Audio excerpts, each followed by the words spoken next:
I'm Daniel Clifford and I'm one of the lead designers at Urban Art Projects. My background is in sculpture and in blown glass as well. So I did that for a number of years, ran my own practice, and after a while it was time to stretch my legs and move out of New Zealand and find something bigger. And of course I ended up here in Brisbane with Urban Art Projects, specifically because they work with constructing and designing site-specific sculpture with large, important artists worldwide. It's a really interesting role doing workshops with people from various areas, and this one was particularly interesting because it was pulling together a number of groups within the Pilbara region.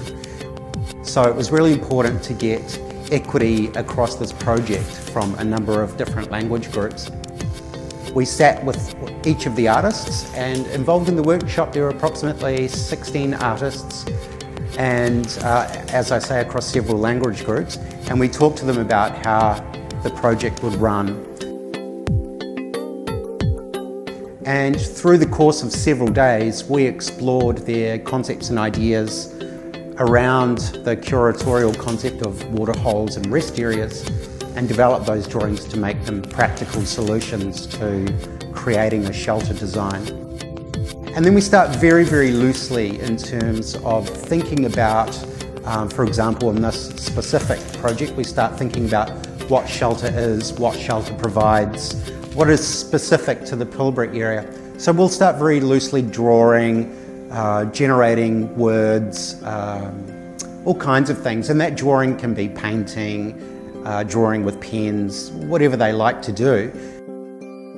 So by day 2, we are able to pull back on the drawings and single out a number of them in which to develop. And from there, we created a stencil which gave us the overall form of the shelter and the space that they were to work within. So they had a canvas essentially.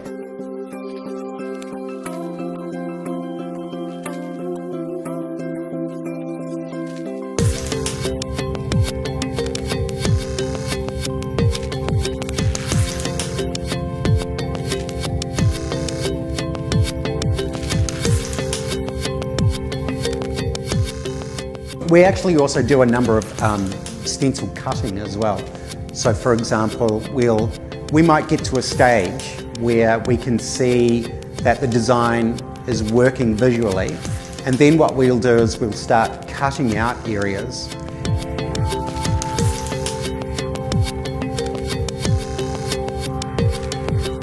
In this project it was a laser cut outcome, so it was important for us to show the artists as a skill building exercise as well what we need to do in order to make this a successful outcome.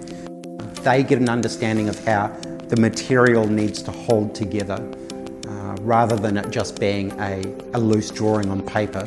So it's quite a shift in thinking from a drawing into a three-dimensional space.